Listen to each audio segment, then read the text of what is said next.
തനിക്ക് എത്ര രൂപ വേണ്ടേ? 200. ഈ ആട്ടുംകട്ടം പോലുള്ള സാധനം വെച്ചിട്ട് 200 രൂപയാ. വിനായക നമസ്കാരം സ്വാമി. നമസ്കാരം.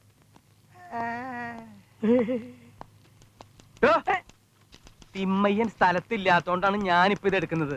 ഞാനിത് വെച്ചിട്ട് കാശ് എന്ന കാര്യം നീ പോയി നാട്ടുകാരോട് മുഴുവൻ പറഞ്ഞേക്കണം. എന്നിട്ട് വേണം എല്ലാ ദരിദ്രവാസികളും ക്യൂ ആയിട്ട് ഇങ്ങോട്ട് എഴുന്നള്ളാൻ. ഇതൊക്കെ ശരിക്കും നിയമവിരുദ്ധ. പോലീസ് അറിഞ്ഞ ഞാനും നീയും ജയിലാവും. നീ ഇങ്ങനെ ചിരിക്കരുത്. നിന്റെ ചിരി കാണുമ്പോ എനിക്ക് പേടിയാവണു. ഇതേ ഒരു 150 രൂപയ്ക്കുള്ളതേ ഉള്ളൂ. ഭരത്തിരി സ്വാമി.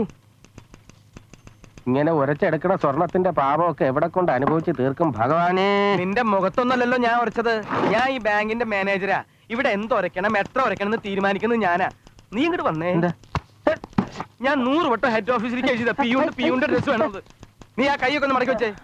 ഇങ്ങ് വന്നേ. എന്തിന്? തലവനിക്ക് ടവലുണ്ട് നിന്റെ എടുത്തേ.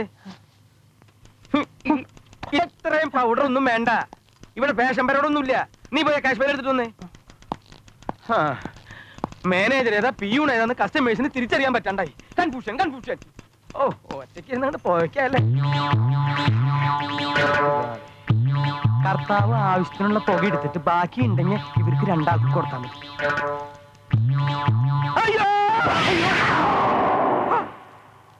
എന്താ അവിടെ? അയ്യോ താനാരാ? ഞാൻ ചാർജ് എടുക്കാൻ വന്ന പിശാചാ? അല്ല സാർ, ഞാൻ മൂന്തൻ. ഇവിടെ ഫീൽഡ് ഓഫീസറായിട്ട് ചാർജ് എടുക്കാൻ വന്ന. ഒരാഴ്ചയായി ഞങ്ങൾ കണ്ണിൽ എണ്ണ ഒഴിച്ച് കാത്തിരിക്കുകയായിരുന്നു. അല്ല, സാറിന്റെ മുഖത്ത് എന്ത് പറ്റി? കരിയോ? ഓ, അത് ബൈക്ക് റിപ്പയർ ചെയ്തപ്പോ ഞാൻ. അയ്യോ, ഞാൻ തുടച്ചു തരാം മോനെ. അയ്യോ, ഇപ്പൊ കൂടുതലായി. വേണ്ട, ഈ കുട്ടി ഇവിടുത്തെ ടൈപ്പിസ്റ്റാ. പേര് മുന്തിരി. മുന്തിരിയാ? അതെ, വജ്രലക്ഷ്മിക്ക് സാറിട്ടിരിക്കുന്ന പേരാ. ഹലോ. ഞാൻ തുടച്ചു തരാം. അയ്യോ സാർ, ഞാൻ സാറിന്റെ കീഴിൽ വർക്ക് ചെയ്യാൻ വന്നിരിക്കുന്നതാണ്. അതെ, അതൊക്കെ എനിക്കറിയാം. ഇവിടെ അങ്ങനെ മേലേന്നും കീഴേനൊന്നുമില്ല. ചില മാനേജർമാരുണ്ട് കീഴ് ജീവനക്കാരെ ഭയപ്പെടുത്ത ഭീഷണിപ്പെടുത്ത ഒക്കെ ചെയ്യുന്നവര്. എനിക്കിവിടെ എല്ലാവരും കുടുംബാംഗങ്ങളുടെ പോലെയാ. അതെ, ഞാൻ സാറിന്റെ അനി ശശി. ആ പോയത് സാറിന്റെ പെങ്ങളും. അവരെന്റെ പെങ്ങളാക്കരുത്, എന്റെ പെങ്ങളാക്കരുത്. അവര് നിന്റെ പെങ്ങള്. നീ പോയി ചായ മേടിച്ചിട്ടോടാ. സ്പെഷ്യൽ ചായ ഞാൻ മാറ്റോണ്ടോ കേട്ടാ. മോനെ, നീ വല്ലാണ്ട് ക്ഷീണിച്ചു പോയല്ലോടാ. അല്ല, സാറ് മുകുന്ദ സാറിനെ ആദ്യമായിട്ടല്ലേ കാണുന്നത്? പിന്നെ എങ്ങനെ? എന്താ പൊതിയില്? ചായക്കുള്ള ഫ്ലാസ്ക്. ആദ്യം നീ അതിന്റെ ഉടുപ്പുണ്ടായിട്ടേ. ഈ നാട്ടുകാർക്ക് അറിയാം നീ ഇവിടെ ചായ മേടിച്ചു കൊണ്ടിരുന്ന ആളാണെന്ന്. നീ മുകുന്ദനോട് ചായ മേടിച്ചു കൊണ്ടിരുന്ന നാട്ടുകാർ മുഴുവൻ കാണട്ടെ. പോടെ പ്യൂണ. മോൻ ഇവിടെ ഇരിക്കും, ഞാൻ ഇതാ വരുന്നു. നിക്ക്. എടാ മോനെ ശശി. വന്നിരിക്കുന്നത് ഫീൽഡ് ഓഫീസർ ഒന്നും അല്ല. പിന്നെ ഫീൽഡ് ഓഫീസറുടെ വേഷത്തിൽ നമ്മളെ കൊല്ലാൻ വന്ന കാലനാ. നമ്മളെയല്ല, സാറിനെ. ഞാൻ അന്നേ പറഞ്ഞതാ. നിയമവും കണക്കൊന്നും നോക്കാതെ കള്ളപ്പേരിൽ ലോൺ കൊടുക്കുമ്പോ ആലോചിക്കുമായിരുന്നു ഹെഡ് ഓഫീസിൽ നാളെ വരുമെന്ന്. എന്നെ അങ്ങ് വിട്ടേക്ക്. നമുക്ക് നമ്മുടെ ശരീരമാണ് വലുത്. നീ എന്റെ കൂടെ നിന്നാ മതി. ഇവനെ അല്ല, ഇവന്റെ അച്ഛനെ വരെ നമുക്ക് ചൊൽപ്പടിക്ക് നിർത്താം. ഒന്നും അല്ലെങ്കിൽ നമ്മൾ കുടുംബാംഗങ്ങളുടെ പോലെയല്ലടാ.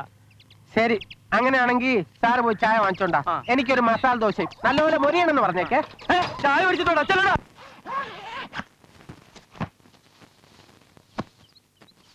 സൗകര്യങ്ങളൊക്കെ എങ്ങനെയുണ്ട്?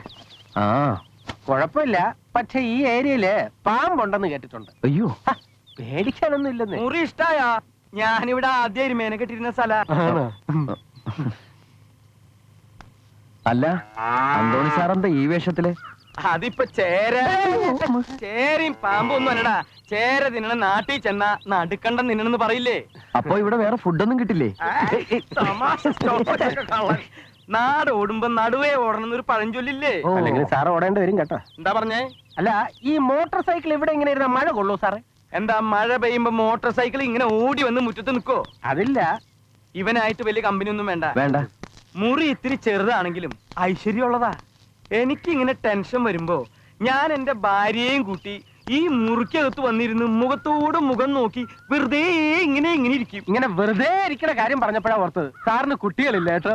ಅದಂದಿನಡ ಪನ್ನಿಪ್ಪ പറഞ്ഞದಲ್ಲ ಪಿನ್ನೀಡು ವರೆ ಅವಸರ ಗಿಟ್ಟಿಲ್ಲ ಇವನು ಎಲ್ಲಿಗೆ ಹೋಗಿದ್ದಾನೆ ಹೇಳಿದ ಕೆಲಸ ಮಾಡ್ಲೇ ಇಲ್ಲ ಸೋಂಬೇರಿ ಇವತ್ತು ಊಟ ಕೊಡಲ್ಲ ನಾನು തമാശ കന്നഡത്തിൽ ഇങ്ങനെ ഒരുപാട് തമാശകളുണ്ട് സാർ ഈ വേഷം ഇട്ടിരിക്കുന്നതിന്റെ കാര്യം ഇപ്പൊ മനസ്സിലായില്ലേ ഭാര്യ പേടിച്ചിട്ടാ ബാങ്കിൽ ക്രിസ്ത്യാനി ഭാര്യ വീട്ടിൽ ഹിന്ദു എന്താ പറഞ്ഞേ അല്ല സാറ് വലിയ മനുഷ്യൻ അതെന്തിനാ ഇപ്പൊ ഇവിടെ പറയണേ അത് കള്ളം പറയുന്നതിന് അങ്ങനെ സമയമൊന്നുമില്ലല്ലോ ഇല്ല ഇതിയാ ಊಟದಕ್ಕಿ 5 ಕೆಜಿ, ಬೇಳೆ ಅರ್ಧ ಕೆಜಿ, ಸಕ್ಕರೆ 2 ಕೆಜಿ, ಟೊಮೆಟೊ ಹಣ್ಣು ಅರ್ಧ ಕೆಜಿ, ನುಗ್ಗೆಕಾಯಿ 2, ಕೊತ್ತಂಬರಿ ಸೊಪ್ಪು, ಮೆಣಸಿನಕಾಯಿ, ಬೆಂಡೆಕಾಯಿ, ಆಲೂಗೆಡ್ಡೆ, ಈರುಳ್ಳಿ.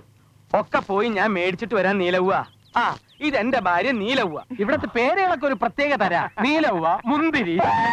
ಅವಳು ಯಾರು? അതെ, ബാങ്കിന്റെ മുമ്പിൽ ഒരു പൈപ്പ് ഉണ്ട്. അവിടെ 1.5 വയസ്സായിട്ടുള്ള ഒരു കുട്ടി വെള്ളം എടുക്കാൻ വരും. ആ കുട്ടിയുടെ പേര് മുന്തിരി. ആ കുട്ടിയുടെ പേര് മുന്തിരി. ആ കുട്ടിയുടെ പേര് മാത്രല്ല, നിന്റെ അമ്മയുടെ പേര് മുന്തിരി. നീലവ്വ, ഇത് ആരാണെന്നറിയോ? എന്റെ മോൻ. ನಿನ್ ಮಗನ? ആ എന്റെ പുന്നാര മോൻ. ದೇವ್ರಿ, ಶರಣಪ್ಪ ಹೇಳಿದ್ ನಿಜಾನ? ನಿನಗ್ ಬೇರೆ ಮಗನ? ഓ, നീലവ്വേ മോനല്ല, മോനെ പോലെ. ബാങ്കിൽ പുതിയതായിട്ട് വന്ന ഫീൽഡ് ഓഫീസറാ. ആൾ ഇനി ഇവിടെ തന്നെ താമസം. നീ ഹോഗി മൂരുട്ടി തകമ്പാ. എനിക്ക് കഴിക്കാൻ എന്തെങ്കിലും പലഹാരം മതി. അപ്പൊ നിനക്ക് ചായ വേണ്ടേ? ചായ അല്ലെങ്കിലും കൊണ്ടുവരുമല്ലോ. മുന്തിരി കരിന്തിരി എന്നൊക്കെ ഇവിടെ പറഞ്ഞാലുണ്ടല്ലോ, നിന്റെ ചെകിട് ഞാൻ അടിച്ചു മൂളിക്കും. പറഞ്ഞേക്കാം. ഓത്തായി രാമ.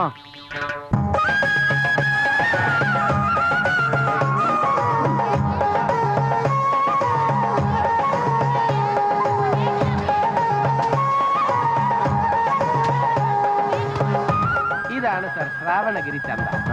എല്ലാ വ്യാഴാഴ്ചയും ചുറ്റുവട്ടത്തെ ഗ്രാമത്തിൽ നിന്നുള്ള ആൾക്കാർ ഇവിടെ എത്തും.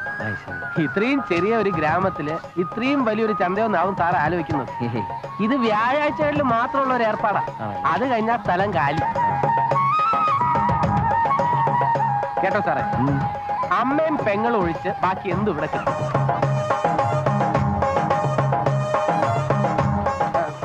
സാർ ഇവിടെ ഒന്ന് ചുറ്റി അടിക്കാം. അപ്പോഴേക്കും ഞാൻ ഇവിടെ എത്തിക്കൊള്ളാം.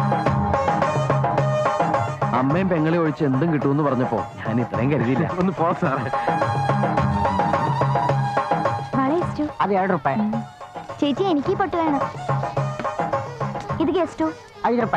5? ആ, ಹೌದು. പിന്നെ വാങ്ങിച്ചരാം. ചേച്ചി, എനിക്ക് പട്ടം വേണം. പട്ടം തലക്കൊരു പൊട്ടുന്നുണ്ടല്ലോ. ಬಾಬು ಮಾಲೀಸ್, ആലീസോ? ಮಾಲೀಸ್ ಸ್ವಾಮಿ ಮಾಡ್ಬೇಕಾ? വേട, എന്നെ തിരുമ്പോ ഞാൻ ഇല്ലാണ്ടാവും. ಎಲ್ಲಿಂದ ಬಂದಿ ನೀವು?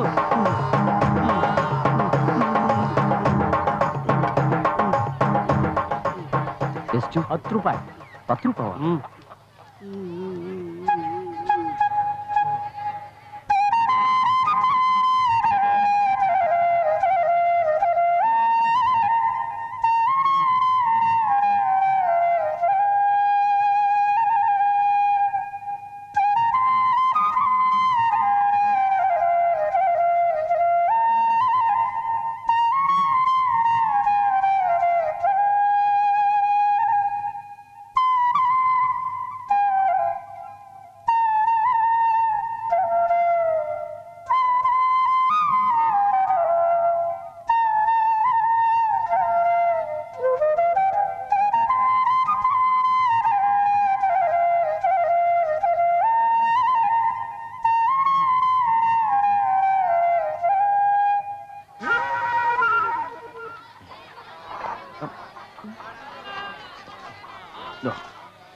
ചേച്ചി, ഓടോകളിൽ വായിച്ചത് ആ ഫോട്ടോ പിടിച്ചാണോ തോന്നുന്നു. ആണോ? എന്നിട്ട് എവിടെ?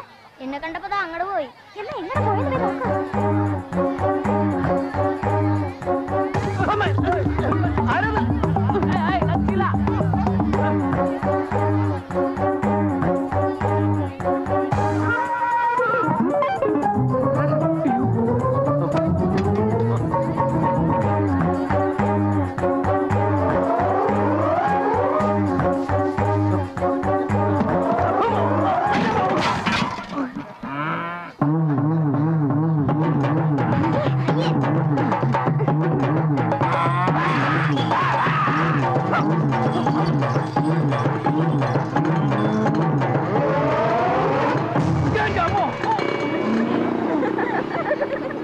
അന്ന് ഫോട്ടോ പിടിച്ചാൽ തന്നെ അതേ ശബ്ദം.